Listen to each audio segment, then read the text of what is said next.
Hey, good morning. Good morning, everyone. How you doing today? Well, I was trying to get a video off yesterday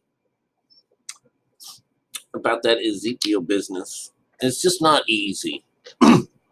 This number system, when you're trying to explain especially being dyslexic and stuff like that, it just drives me crazy. It just absolutely drives me crazy. I had this giant headache yesterday from doing all those numbers. But today it's not so bad. But I get up to this idea that nobody wants to be God. We all know that. We understand that very well. With this idea of having God at hand, or this idea of it's all about the hand. This business of the hand is at my right hand. You'll have to understand that a lot of what we're reading in the Bible is like double entendres, things that have double meaning, something that when said can be taken different ways, and so at least two different ways. You can take that outside, like the word fast. Fast means to starve the body, and not to eat stuff like that, and of course, throughout time, people say that you have to have fastings and prayer in order to bring God to life, and so everyone stops eating and prays. The trouble is that that's not the same kind of fasting. That works very well on the outside of your body, but what we have to do is shut down our thoughts. That's the whole idea: is to shut down the mind. And so this is another situation where, as if you're not thinking, then you're not feeding the lower mind. And the whole point of all of these stories, all the way to Buddha and Krishna, is to sit still while you're still awake, while the world and everything is still turning and combing, rolling around and round and round, that you actually break from the outside world, go inside yourself where it's quiet, and get your God on that way. This is the prayer that we're supposed to do. And we know that in that last one that I was talking about, just to sum it all up, in Ezekiel, the last chapter, that last one that we dealt with, has to do with fixing that grievous head wound. Even doesn't use the word grievous, but it's talking about that that Israel has been made vacant for some time, which means nothing's there. It was robbed. It was robbed, and the word is that the robbers came and got it, and that's religion. They've taken your ability to come out of this, alive, because when you eat or drink or take from this bitch, the lower side of you're automatically dead. This you're taking on Father, and he's bringing you through hell, and you are representing something along the lines of death, spiritual death. And so when it comes down to it, we all have the power in our hand. We learned this first from Moses, trying to talk his people into it. How are we going to talk my people into it? And of course, some of us would say that there was a mess of people that he had to go and teach how to do something, but he was really learning himself. He was given two different ways, and he had to do with his hand. What's in that hand of yours? He says, a rod. Now, what that means is that it's in your hands. The power of God is in your hands. You can make of it what you want. If you just want Father, then you're using Father. I'll tell you, people think Father is God. Father is not God. He's only part of God. And who would like to be this devil?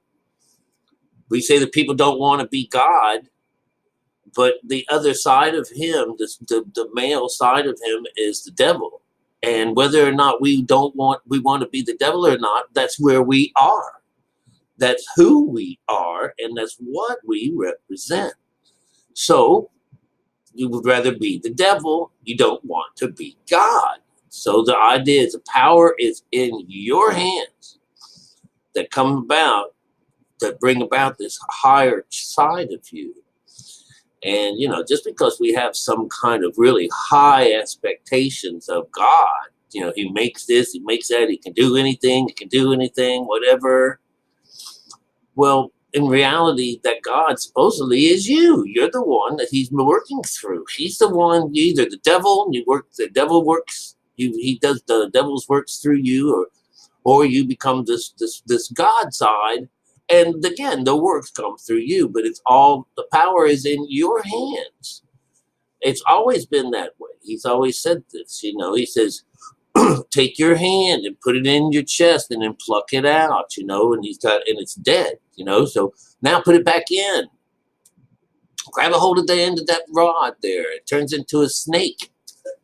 And then the next thing you know, it gobbles up a couple of other snakes. So you see that this higher conscious is stronger than the lower conscious, which is the idea that these guys that were the magicians in this group, they can do it too. I can do that, so they're going to play God. The trouble is that no matter what you make over on the lower side, it's just not enough.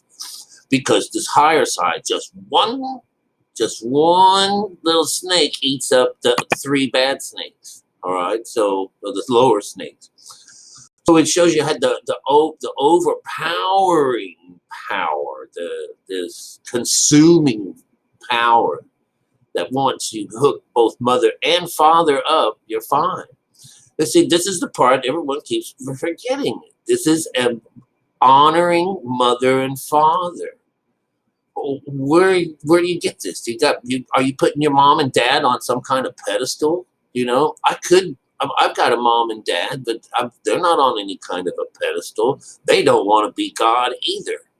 They would rather be the devil, and God knows that, sure, But the thing is that these stories all telling us that you have it in you to do it. If you could just muster up the ability and the desire to be a better person, But if you just like what you are and who you are and stuff like that, that's cool. There's many people that don't have to make it over to this other side. It's only for those people that seek it. That's how it works, And it does take a little bit of business on the inside because only you can do this. The power is in your hands. It's not in anyone else's, except for their own selves, that is. So I would think that, it'd be very hard to be a God. But look at us right now. Everyone on earth is the little devil.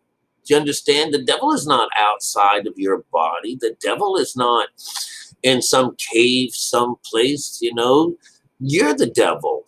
You're the devil, and you're asked, and it is a demand that you do as best as you can to kill that side of you off and change the way you think about God. Stop following the devil, which is the rest of the world, and follow God. That's why he is this business of being at your right hand. And if that's not so different, the idea is that that your Savior comes from within. There is no preacher, there is no guru, there is no one that can save you. All a person can do is give you the directions and set you out on your own to go and do it correctly. All right. And that's what I do here in this particular part of the channel, or what we do with our channel, is provide you with the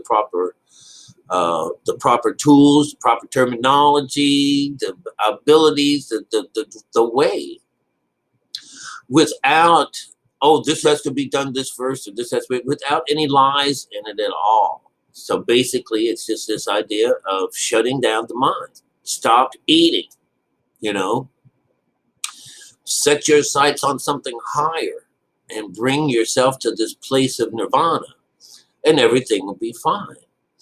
And so, you know, in the long time, in the long run, you know, you can believe in the outside of the Bible and all these things, Jesus being gone, God being gone. You have to understand what that means. When they are gone, when they aren't with you, you're a devil. You are the devil. So why is it that when you bring these guys on, you don't want to be God?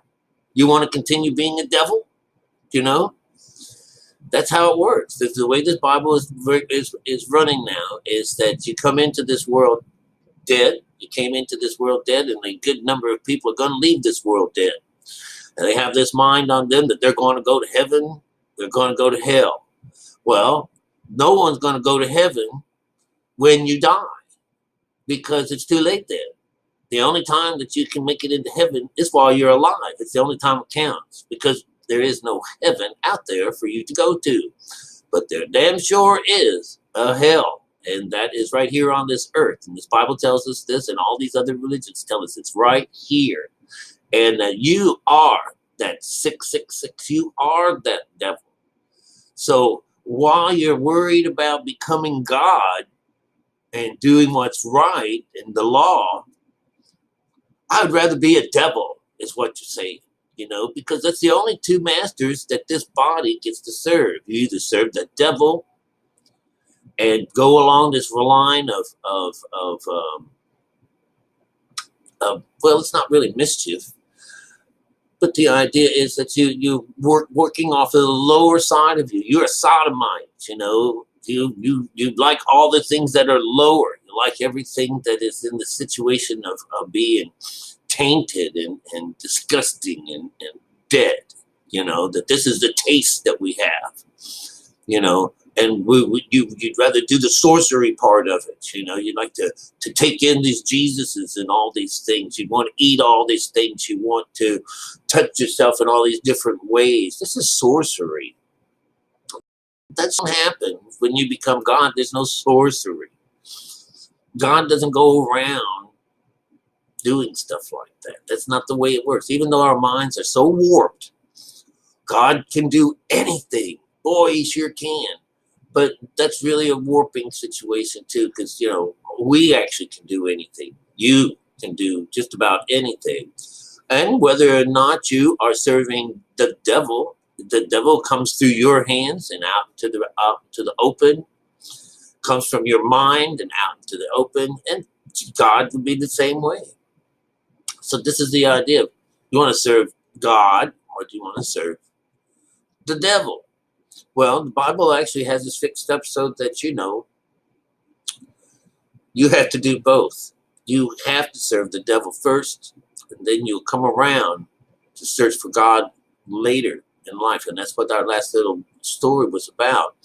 That God was going to, not now, but sometime in your life, going to intervene, and he is going to pit you, the devil, going to pit you up against his group of people, and he's going to win. He's going to take over. And this whole point is just giving you back the reins to yourself.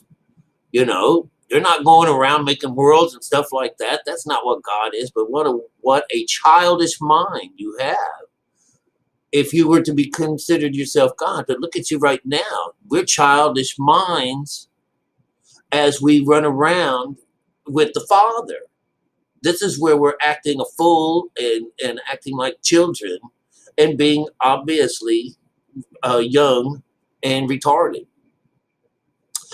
It's the Son of Man.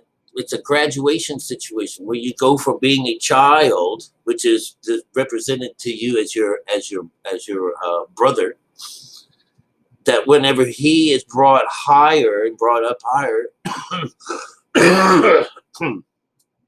then he becomes, and you become, the Son of Man. It's a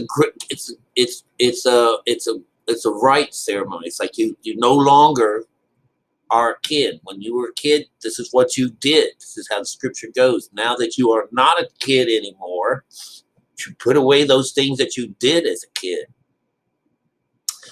which is believing or is actually serving Satan. You can't serve him anymore once you go off over to the other side. That's just how it works. He's been obliterated. He's been tossed into the ocean. He's been tossed into the water. He's been cleaned up. And that's the whole point of it. You're either going to serve God or you're going to serve Satan. All right? God is mother and father together as one, making you one. Otherwise, you're this abomination that's working out of one side of your brain, thinking you're God, when all you are is just the little devil. A little devil is what it is. And of course, we can damn sure survive off of him because there's like billions and billions of these things. That's why they said there's lots and lots of them. There's like millions and millions and millions and millions and millions of little devils running around. Millions and millions of little devils running around. We got plenty Satan out there. So what is it that keeps you from wanting to play God? What is it that keeps you from wanting to turn the light on in this little dark world of ours? What's keeping you from doing that? Because you don't want to be God? God is just working off of the higher mind, you know? If you got other ideas about being God, you're crazy. You're crazy. There's somebody else or something already in that spot. Only thing you get to do is run your own mind. That's the thing. And it pulls you out of hell, takes you away from being dead, gives you a spiritual awareness, you know, brings some light into the world through you. What's so wrong about that? It's just crazy. Just crazy that people do not want to do. They'd rather be led around by the devil or run around by their own means and think they got it all going down, you know. Well, that's how it works. That's how it works. So one of these days you're going to figure out who you want to serve. It's always been that way. You want to serve the devil, you want to serve God. Devil is the father, God is mother and father. That's the only difference. That's the only difference. All right? And it assures you that you don't have to come back and do this shit again.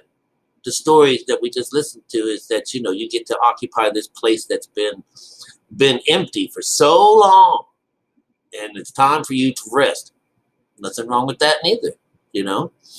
And the rest is actually along the lines of you don't have to go around blaspheming God anymore. You don't have to stomp around ruining everyone's lives and your own life by following this devil, by following the lower side of us, or religion even. But we got to thank them. We thank that religion. We thank them for bringing us into this place because we wouldn't be here without them, all right?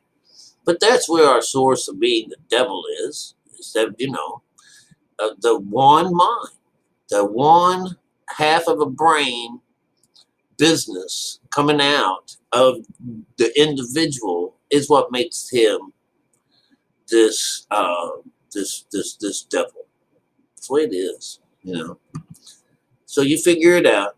You figure it out. There's a lot of profit to be gained by opening up the right side of our brain. This is where our wisdom comes from, and this is where our salvation comes from. You can't get salvation from the outside. Father is not going to give it to you that easily.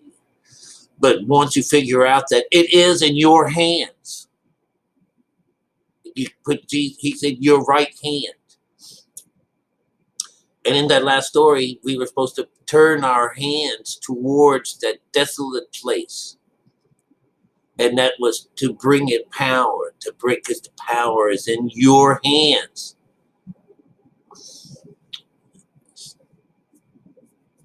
It becomes so tough to talk to people sometimes. But get it going. We're going over one thing right after another. Every one of these stories is about you hooking up to with God or not hooking up. You either hooking up with God or God disconnecting from you. But you'll find that each one of these stories it's God's going to come to you. He's going to make us fight. He's going to come to the skin. The skin, the devil, he's going to come, he's going to make the devil rouse up all of your people and all of you so you can go and have this fight with him. And, and this is not going to happen on the outside because God doesn't kill things. Do you understand? Only Father kills stuff. So when you got God, God does not kill things. God does not favor any of our rulers. God does not make our rulers. Father makes our ruler. That is not God. This is a devilish world that we live in, a very dark and devilish world. And when people say God is behind Trump or Hillary Clinton or any of these other people, or that he sits around listening to pop music and stuff like that, no, only Father does that. That's Father's business. That part of the left eye business, that's an outside situation. That is Father. You want to pull away from this group? He says, for those people that can overcome the world, I've got another place for you. And I've got a lot of room in my kingdom. So he says this, but not when you're dead, not after you're dead, when you've been brought back alive after shirking the responsibilities of the Father. And you bring in Mother, and now you're cooking with God. It's the way it is. It's the way it's always been. It's our childish mind that fucks it all up. Childish mind. The one that I have to deal with all the time. It's just so, it's just, it's nerve-wracking. Nerve-wracking. I love you guys. I'll see you in a little bit.